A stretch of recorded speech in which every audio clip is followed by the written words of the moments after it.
Cuando Elena empujó las puertas de hierro forjado de su hacienda ancestral, después de 5 meses de ausencia, el aroma a cempasúchil y chocolate con canela la dejó paralizada en el umbral.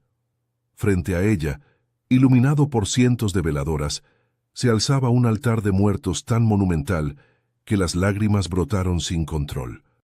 Pero para entender ese momento que le robó el aliento, primero había que retroceder al día en que todo comenzó, al día en que su corazón cansado casi se rindió en el zócalo de la Ciudad de México. Pero antes de entrar en la historia, apóyanos dándole like y suscribiéndote ahora mismo. También quiero saludarlos. Déjenme en los comentarios su nombre, su ciudad, ideas. Gracias. Elena tenía 63 años y un corazón que los doctores llamaban cansado, como si el órgano vital en su pecho simplemente hubiera decidido tomarse unas vacaciones permanentes. Insuficiencia cardíaca, dijeron los médicos con esa frialdad profesional que hace parecer que hablar de la muerte es tan común como comentar el clima. Le daban entre 1 y 2 años, tal vez menos si no cuidaba el estrés. Y el estrés, ironías de la vida, era precisamente lo único constante en su existencia.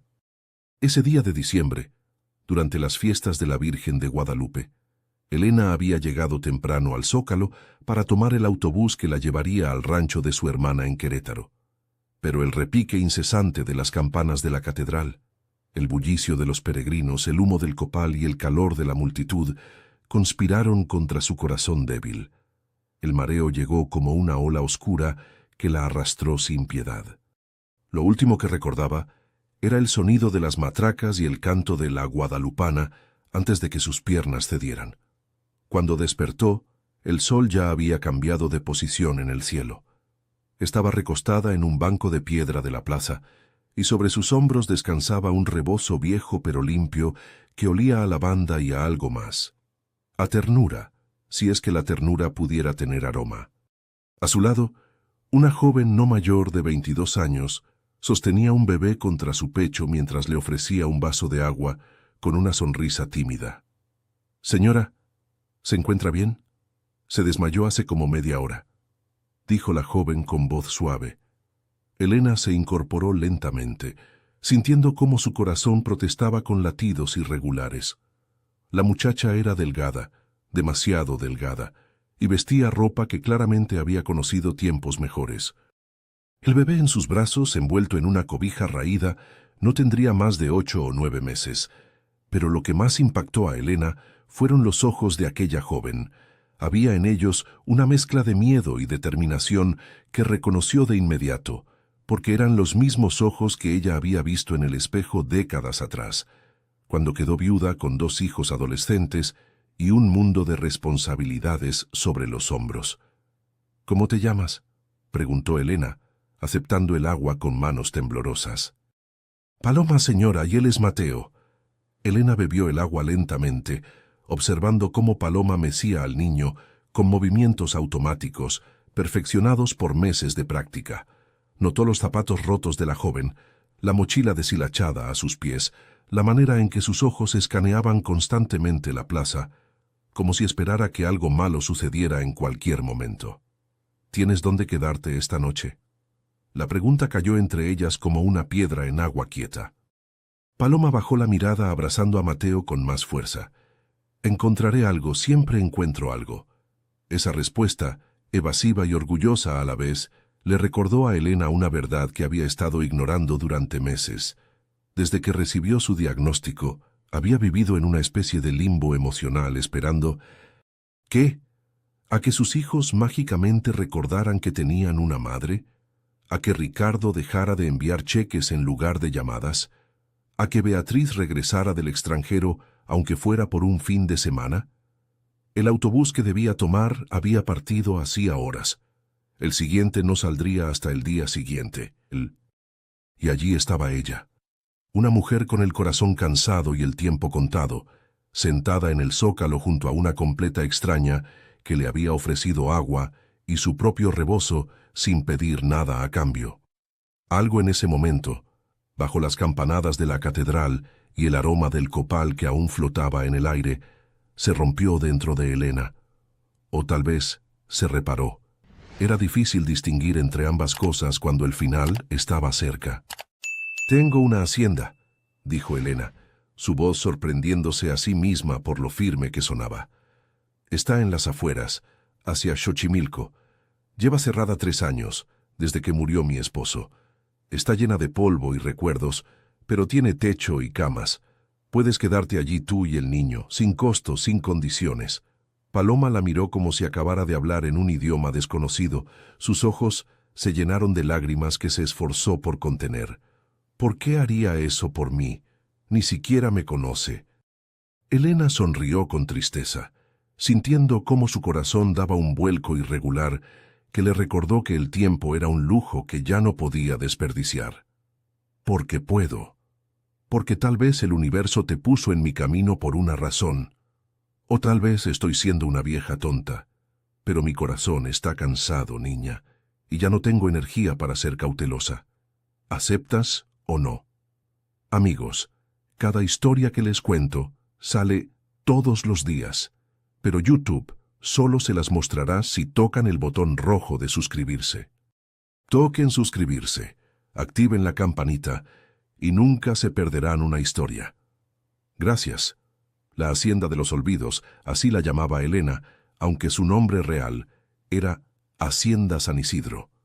Estaba ubicada en las afueras de la ciudad, rodeada de árboles de pirul y bugambilias que alguna vez fueron el orgullo de su difunto esposo, Tomás. Era una construcción del siglo XIX, que había pasado de generación en generación en la familia de Tomás. Con sus gruesos muros de adobe, sus techos altos con vigas de madera oscura y ese patio central con la fuente de cantera que ya no funcionaba, pero que seguía siendo hermosa en su silencio. Elena no había pisado ese lugar en 3 años. Después de que Tomás muriera, víctima de un infarto fulminante mientras reparaba el techo de la capilla familiar, la hacienda se había convertido en un mausoleo de recuerdos demasiado dolorosos para enfrentar. Ricardo y Beatriz habían sugerido venderla, convertirla en algún negocio lucrativo o simplemente deshacerse de esa reliquia que solo genera gastos. Pero Elena se había negado rotundamente, aunque eso significara dejarla cerrada y abandonada. Esa noche de diciembre, mientras el taxi avanzaba por el camino de tierra hacia la hacienda, Elena observaba la reacción de Paloma. La joven tenía el rostro pegado a la ventana, sus ojos muy abiertos ante los muros amarillos que aparecían entre la oscuridad, iluminados apenas por la luz de la luna. Es enorme», murmuró Paloma, su voz cargada de incredulidad. «Era el orgullo de mi esposo», respondió Elena, sintiendo la familiar punzada de dolor en el pecho que no tenía nada que ver con su condición cardíaca. «Ahora es solo un cascarón vacío lleno de cosas viejas». El candado de la entrada principal protestó cuando Elena giró la llave. Las puertas de madera tallada se abrieron con un chirrido que resonó en el patio silencioso. Elena encontró el interruptor de luz y milagrosamente las lámparas antiguas se encendieron, bañando el espacio en un resplandor amarillento que hacía que las sombras bailaran en las paredes. El polvo cubría cada superficie. Las telarañas colgaban de las esquinas como cortinas fantasmales. Los muebles estaban cubiertos con sábanas blancas que les daban un aspecto espectral. Pero la estructura se mantenía sólida, las paredes firmes, el techo intacto. Era una belleza abandonada, esperando a que alguien le devolviera la vida. «Dios mío», susurró Paloma, girando lentamente mientras Mateo dormía contra su hombro. «Esto es... no puedo aceptarlo. Es demasiado». «Ya está hecho», dijo Elena con firmeza, colocando las llaves en la mano de Paloma. «Las habitaciones están por ese pasillo. Hay ropa de cama en el armario grande. Solo necesitarás sacudirla. El agua funciona, la electricidad también. Hay comida enlatada en la despensa. No es mucho, pero es algo. Y aquí está el número de mi hermana en Querétaro en caso de emergencia». «Pero, señora...» «Elena. Llámame Elena». Paloma la miró con los ojos brillantes de lágrimas no derramadas. «Elena, ¿cuándo regresa?» «En 3 meses, si todo va bien con mi hermana». Lo que Elena no sabía entonces era que esos 3 meses se convertirían en 5. Que las lluvias torrenciales de enero inundarían las carreteras de Querétaro, dejando a su hermana con una cadera fracturada y a Elena atrapada en un pueblo donde cada día era una batalla contra su corazón rebelde. Que los números de teléfono que le había dado a Paloma dejarían de funcionar porque su celular viejo finalmente había muerto. Que la distancia y el silencio se extenderían como una sombra sobre esos meses, dejándola con la duda torturante de si había cometido el error más grande de su vida o el acto más acertado. Durante esos 5 meses en Querétaro, mientras cuidaba de su hermana y luchaba contra su propia condición, Elena pensaba constantemente en la hacienda. En las noches, cuando el dolor en su pecho la mantenía despierta, se preguntaba si Paloma seguiría allí o si había tomado lo que pudo y había desaparecido. Se preguntaba si los muros ancestrales habrían visto desfilar a extraños saqueando los recuerdos de generaciones. Se preguntaba si había sido una tonta por confiar en una desconocida, basándose únicamente en un momento de conexión en el Zócalo. Pero más que eso, se preguntaba por sus propios hijos. Ricardo la había llamado una vez, una conversación de 5 minutos donde él hizo más preguntas sobre papeles y propiedades que sobre su salud. Beatriz había enviado mensajes fríos desde Barcelona, donde su carrera importantísima no le permitía ni siquiera una videollamada de 15 minutos. Y Elena, con su corazón cansado latiendo irregularmente en su pecho, se dio cuenta de algo devastador. Una extraña le había mostrado más bondad en un día que sus propios hijos en años. Fue ese pensamiento el que la sostuvo durante las noches de dolor, durante las crisis cardíacas menores que los doctores llamaban avisos.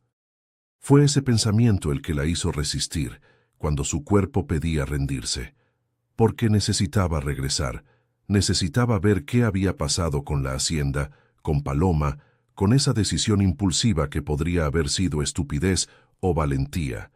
En mayo, finalmente pudo tomar un autobús de regreso. Su hermana estaba recuperada, aunque Elena sabía que ella misma estaba peor. Los doctores en Querétaro habían sido claros. Su corazón estaba más débil que nunca. Le quedaban meses, tal vez un año si tenía suerte. Mientras el autobús atravesaba el paisaje verde del México Central, Elena apretaba en su mano la nueva copia de las llaves de la hacienda que había mandado hacer, por si acaso. Por si acaso Paloma se había ido.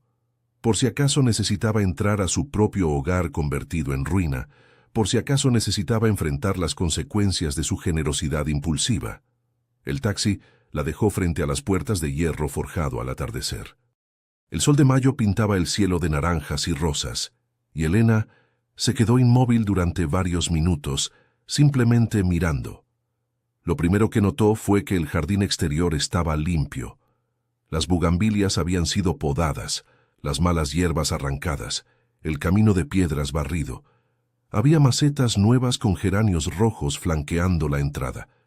Su corazón dio un vuelco irregular, no de dolor esta vez, sino de sorpresa. Con manos temblorosas, Elena empujó las puertas que, para su asombro, no estaban cerradas con llave. Se abrieron suavemente, sin el chirrido que recordaba, como si alguien hubiera engrasado las bisagras, y entonces lo vio. El patio central ya no era el espacio polvoriento y abandonado que había dejado. La fuente de cantera había sido limpiada, y aunque aún no tenía agua corriendo, estaba rodeada de macetas con flores de cempasúchil, rosas y otras plantas que llenaban el aire con fragancias dulces. Las paredes habían sido lavadas, sus colores amarillos y ocres restaurados. Las ventanas brillaban limpias de años de mugre, pero lo que realmente le robó el aliento fue el altar.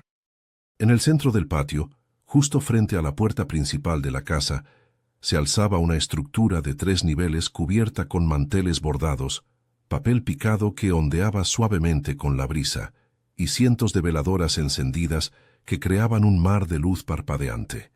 En el nivel superior estaban las fotografías, cuidadosamente enmarcadas en marcos que Elena reconoció como los que había guardado en cajas en el desván. Allí estaba Tomás, sonriendo en su foto de boda. Los padres de Tomás, abuelos que Elena apenas había conocido.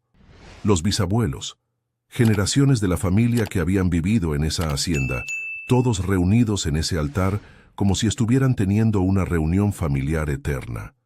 En los niveles inferiores había ofrendas, pan de muerto casero que aún olía fresco, tazas de chocolate con canela, frutas, sal, agua y pequeñas calaveras de azúcar decoradas con nombres.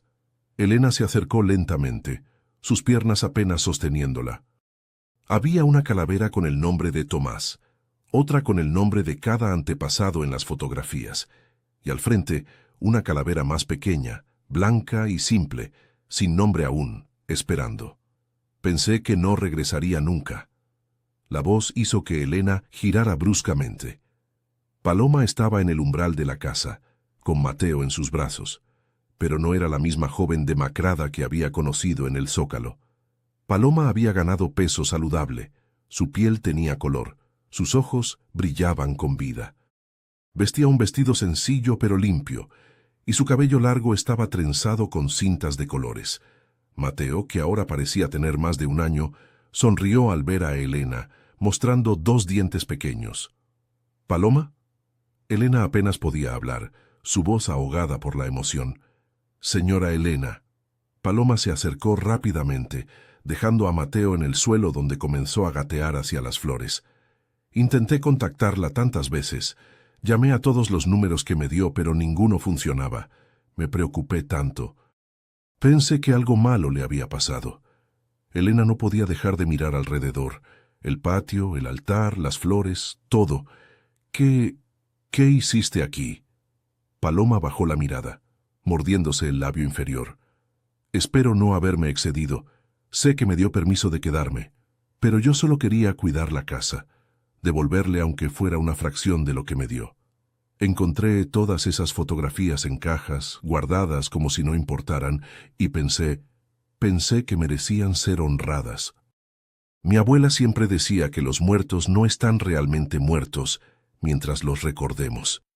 Las lágrimas comenzaron a correr por las mejillas de Elena. No eran lágrimas de tristeza, sino de algo mucho más complejo. Alivio, gratitud, asombro, dolor, amor.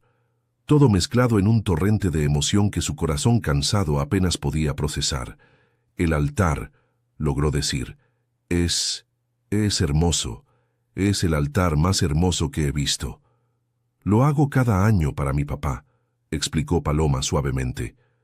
Murió cuando yo tenía 8 años. Mi mamá decía que era una pérdida de tiempo, que los muertos están muertos y ya, pero yo siempre lo hice, aunque fuera con lo poco que tenía. Cuando vi todas esas fotos aquí, guardadas y olvidadas, sentí que su familia merecía ser recordada también. Elena se acercó al altar, sus dedos temblando mientras tocaba el marco de una fotografía de Tomás. Era de su aniversario número 20, ambos sonriendo en el mismo patio donde ahora se alzaba este monumento de amor y memoria. Mis hijos querían que vendiera esta casa, murmuró. Dijeron que era una reliquia inútil, un gasto innecesario. Nunca entendieron por qué no podía dejarla ir. Porque aquí vive su historia, dijo Paloma. Aquí están sus raíces, su gente, todo lo que los hizo ser quienes son. No se puede vender eso como si fuera solo ladrillos y madera. Elena se volvió hacia Paloma, realmente mirándola por primera vez. Cuéntame qué pasó estos 5 meses. Paloma recogió a Mateo, quien estaba tratando de llevarse una flor de cempasúchil a la boca, y se sentó en el borde de la fuente. Al principio no podía creer que esto fuera real. Esperaba que en cualquier momento alguien llegara y me dijera que había un error, que tenía que irme. Pero nadie vino, así que limpié. Empecé con una habitación, luego otra. Encontré trabajo en una fonda cerca de Xochimilco. La dueña, doña Refugio, vio que llevaba a Mateo conmigo y me ofreció trabajo. Dice que le recuerdo a su hija, que también fue madre joven y sola. Elena escuchaba, hipnotizada no solo por las palabras, sino por la transformación que veía ante ella. Esta no era la muchacha desesperada del Zócalo. Esta era una mujer que había encontrado propósito, dignidad, esperanza. Si quieren saber cómo termina esta historia y conocer muchas más, Denle al botón rojo de suscribirse. Es gratis y me ayuda muchísimo. El trabajo en la fonda no paga mucho, continuó Paloma, pero doña Refugio es generosa.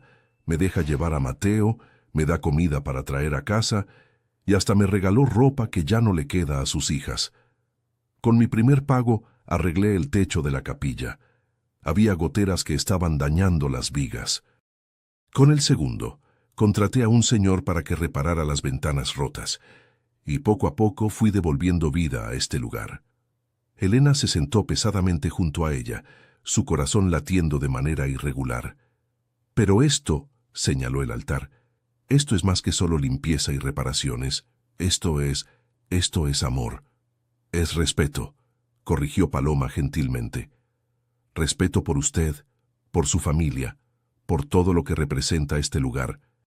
Cuando encontré las cajas en el desván, llenas de fotografías y recuerdos, me rompió el corazón ver cómo estaban abandonadas.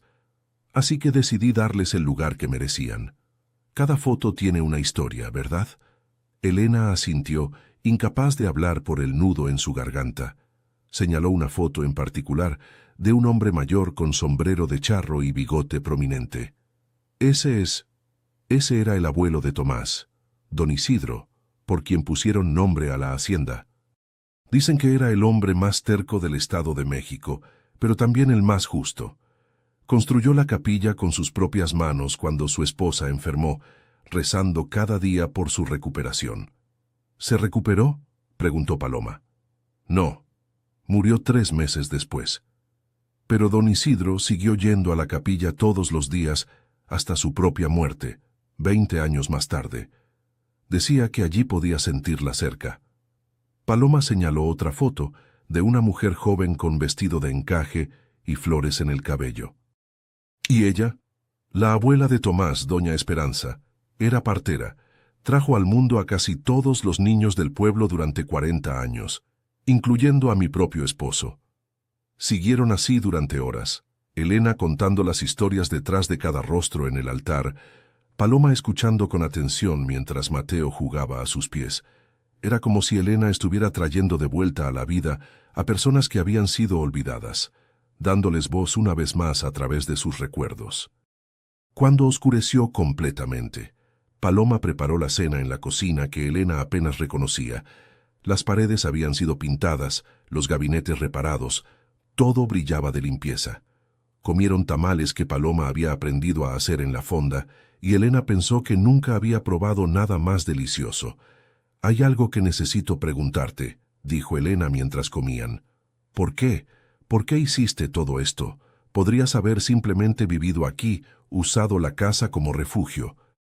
Nadie te pidió que la restauraras, que crearas ese altar, que pusieras tanto de ti en este lugar». Paloma dejó su plato, mirando hacia el patio donde las veladoras del altar seguían brillando. «Porque durante mucho tiempo me sentí invisible, como si no existiera, como si no importara. Y usted me vio cuando todos los demás miraban para otro lado. Me dio algo que nadie más me había dado: confianza, dignidad, un lugar donde Mateo y yo pudiéramos empezar de nuevo. ¿Cómo no iba a honrar eso? ¿Cómo no iba a cuidar lo que me confió con tanto amor?» Elena sintió que las lágrimas volvían. «Mis propios hijos», comenzó, pero su voz se quebró. «¿No la valoran?», completó Paloma suavemente. «Lo sé. Lo vi en las pocas fotos que encontré de ellos. Fotos viejas de cuando eran niños, pero ninguna reciente, como si hubieran dejado de existir para esta familia en algún punto. Se avergüenzan de sus raíces», dijo Elena amargamente. «Ricardo vive en la capital, en un departamento de lujo, casado con una mujer que piensa que esta hacienda es pintoresca, en el peor sentido de la palabra. Beatriz se fue a Barcelona, diciendo que México no tenía oportunidades para alguien de su calibre. Ambos envían dinero como si el dinero pudiera comprar lo que realmente necesito». «¿Qué es lo que realmente necesita?», preguntó Paloma, aunque por su tono parecía ya conocer la respuesta. «Que me vean», susurró Elena. «Que me vean como tú me viste en el Zócalo, no como una obligación, no como una cuenta bancaria, no como la madre que debe ser complacida o ignorada, solo como Elena, como una persona que sigue aquí, que sigue sintiendo, que sigue importando. Paloma se levantó y rodeó la mesa para abrazar a Elena. Usted importa. Importa tanto que cambió mi vida y la de Mateo con un acto de bondad que no tenía que hacer. Eso es más de lo que muchas personas hacen en una vida entera. Esa noche, Elena durmió en su propia cama por primera vez en 3 años. Paloma había limpiado la habitación principal, había lavado las cortinas, había puesto sábanas frescas que olían a lavanda. Y por primera vez desde su diagnóstico, Elena durmió profundamente, sin pesadillas, sin miedo, porque finalmente, después de tanto tiempo, se sentía en casa. Los días siguientes fueron una revelación continua.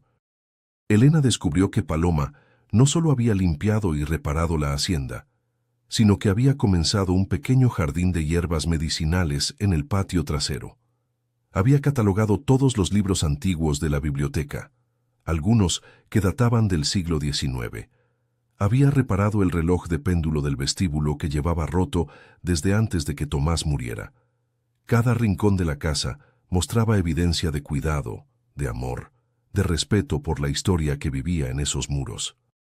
Pero Elena sabía que no podía posponer lo inevitable. Necesitaba confrontar a sus hijos, necesitaban saber sobre Paloma, sobre su decisión, y si era honesta consigo misma, necesitaban saber sobre su condición cardíaca que empeoraba día con día. Con manos temblorosas marcó el número de Ricardo una tarde mientras Paloma estaba en el trabajo. El teléfono sonó 3 veces antes de que su hijo contestara. «Mamá, ¿qué pasó? Estoy en una junta». Siempre estaba en una junta, siempre estaba ocupado. Siempre había algo más importante que ella. «Ricardo, necesito que vengas a la hacienda este fin de semana. Es importante». «¿La hacienda? Mamá, pensé que ese lugar seguía cerrado». «No lo está, y necesito hablar contigo y con tu hermana. Es urgente». Hubo una pausa. Elena podía escuchar voces de fondo, el murmullo de una sala de conferencias. «¿Estás bien? ¿Pasó algo con la propiedad?» Siempre era sobre la propiedad, nunca sobre ella. «Solo vengan, el sábado. Y trae a Beatriz si puede venir desde España». «Mamá, Beatriz no puede simplemente tomar un vuelo». «Ricardo». Su voz salió más firme de lo que esperaba. «He pasado 3 años sin pedirles nada. Les estoy pidiendo esto, un fin de semana. ¿Es mucho pedir?» Otro silencio, más largo esta vez. «Está bien. Iré el sábado, pero solo puedo quedarme el día. Tengo compromisos el domingo». Cuando colgó, Elena se sintió exhausta, como si hubiera corrido un maratón. Su corazón protestaba con latidos irregulares que le recordaban que cada esfuerzo tenía un costo. Para su sorpresa, Beatriz llamó esa misma noche. Su hija menor, siempre tan ocupada, tan distante, sonaba diferente. «Mamá, Ricardo me llamó. Dice que suenas extraña. ¿Qué está pasando? ¿Puedes venir el sábado?» «Mamá, vivo en Barcelona. No puedo simplemente». «Tu hermano va a venir. Será bueno que estén juntos, como familia». Beatriz suspiró profundamente. «Hace años que no somos familia, mamá. Somos extraños que comparten apellido y un pasado que preferiríamos olvidar». Las palabras fueron como cuchillos, pero Elena las dejó penetrar porque eran ciertas. «Exactamente por eso necesito que vengan. Porque necesitamos hablar de eso, de por qué dejamos que pasara». El silencio que siguió fue tan largo que Elena pensó que la conexión se había cortado. «Conseguiré un vuelo», dijo finalmente Beatriz. «Pero mamá, si esto es solo para hacernos sentir culpables otra vez». «No lo es, te lo prometo, solo vengan, por favor». El sábado llegó con un cielo nublado que amenazaba lluvia.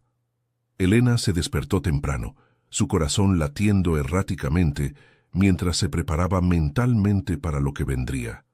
Paloma, sintiendo la tensión, se ofreció a llevarse a Mateo a la casa de Doña Refugio para darles privacidad. «No», dijo Elena firmemente. «Quiero que estés aquí. Necesito que estés aquí». «Pero, señora Elena, esto es asunto de familia». Tú eres más familia para mí que ellos lo han sido en años, interrumpió Elena, sorprendiéndose a sí misma con la vehemencia de sus palabras. Por favor, quédate. Ricardo llegó primero, en un Mercedes negro que parecía completamente fuera de lugar en el camino de tierra. Salió del auto con traje, a pesar de ser sábado, y sus ojos escanearon la hacienda con una mezcla de nostalgia y desdén. «Mamá», dijo, dándole un abrazo breve y formal. Luego notó a Paloma, quien estaba en la cocina preparando café. «¿Quién es ella?» «Es Paloma. Ella y su hijo han estado viviendo aquí». Ricardo se puso rígido. «¿Viviendo aquí? ¿En la hacienda familiar? Mamá, ¿cuánto tiempo hace que la conoces?» «Algunos meses». «¿Algunos meses?» Su voz se elevó. «¿Dejaste que una extraña viviera en nuestra propiedad familiar, en la casa de los abuelos, y ni siquiera nos lo dijiste?» «Es mi casa, Ricardo. Puedo decidir quién vive en ella». Antes de que Ricardo pudiera responder, un taxi se detuvo frente a la entrada. Beatriz salió arrastrando una pequeña maleta, sus ojos rojos de un vuelo nocturno y probablemente de llorar. Cuando vio la hacienda, se detuvo en seco. «Dios mío», susurró. «Está exactamente como la recordaba». «No exactamente», dijo Elena suavemente. «Ven, entra. Hay algo que necesitan ver». Los guió al patio central, donde el altar seguía en su lugar. Las veladoras renovadas, las flores frescas, las fotografías de sus ancestros mirándolos desde su arreglo cuidadoso. Ricardo y Beatriz se quedaron paralizados, sus rostros mostrando una mezcla de shock, confusión y algo más. ¿Vergüenza? «¿Qué es esto?», preguntó Beatriz con voz temblorosa. «Es un altar de muertos», respondió Paloma desde el umbral, su voz suave pero firme. «Para honrar a la familia de su madre, a las personas que construyeron este lugar y le dieron su historia». Ricardo se volvió hacia Elena, sus ojos entrecerrados. «Ella hizo esto. Ella restauró lo que ustedes querían destruir», dijo Elena, su voz más fuerte ahora. «Ella vio valor donde ustedes solo veían una reliquia inútil». «Mamá, esto es ridículo», comenzó Ricardo. «No puedes compararnos con una extraña que...» ¿Qué? Interrumpió Elena. ¿Que cuidó de esta casa mejor que ustedes jamás lo hicieron? ¿Que honró a su familia cuando ustedes querían olvidarla? ¿Que estuvo presente cuando ustedes solo enviaban cheques y mensajes fríos?» Beatriz se acercó lentamente al altar, sus dedos rozando el marco de una fotografía de Tomás. «Papá», murmuró, «hace tanto que no lo veo». «Porque guardaste todas las fotos en cajas», dijo Elena. «Porque dijeron que mirar al pasado era improductivo, que necesitábamos seguir adelante». «Nos dolía verlas», admitió Beatriz, lágrimas corriendo por sus mejillas. «Cada foto era un recordatorio de lo que perdimos». «Y yo no tenía derecho a mi propio dolor», dijo Elena, su voz quebrada pero firme. «Tenía que ser fuerte por ustedes, así que guardé mi dolor junto con las fotografías. Pero no fue suficiente, ¿verdad? Nunca era suficiente». Ricardo se pasó la mano por el cabello, un gesto de frustración que Elena reconocía desde que era niño. «Para esto nos hiciste venir, para reclamarnos que no fuimos los hijos perfectos». «Los hice venir para decirles la verdad», dijo Elena, «que tengo insuficiencia cardíaca, que me quedan meses, tal vez menos, y que no quiero morir con esta distancia entre nosotros». El silencio que siguió fue absoluto. Beatriz se dejó caer en el borde de la fuente, su rostro pálido. Ricardo se quedó inmóvil, como si las palabras no pudieran penetrar su armadura de negación. «Estás muriendo», susurró Beatriz. «Todos estamos muriendo», respondió Elena con una sonrisa triste. «Yo solo sé aproximadamente cuándo». Ricardo se acercó, su máscara de control finalmente resquebrajándose. «¿Por qué no nos lo dijiste antes?» «Porque necesitaba saber si todavía les importaba», dijo Elena simplemente. «Si vendrían por mí, no por culpa, si me verían como su madre, no como una obligación. Paloma me mostró que todavía era digna de ser vista, de ser cuidada, de importar. Y necesitaba saber si ustedes también podían verlo». Beatriz se levantó y abrazó a Elena. sollozando contra su hombro. «Lo siento, mamá. Lo siento tanto». Ricardo también se acercó, sus propias lágrimas finalmente cayendo. «No sabíamos, no entendíamos». «Lo sé», dijo Elena suavemente abrazando a sus dos hijos, «pero ahora saben, y ahora pueden elegir. Pueden quedarse y reconstruir lo que rompimos, o pueden irse y vivir con eso.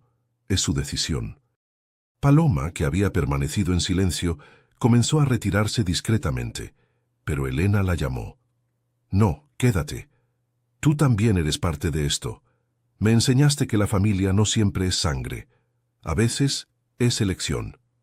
Mientras los cuatro se paraban en ese patio, rodeados por las caras de los ancestros en el altar, bajo el cielo gris que finalmente comenzaba a llorar, Elena sintió algo que no había sentido en años: esperanza.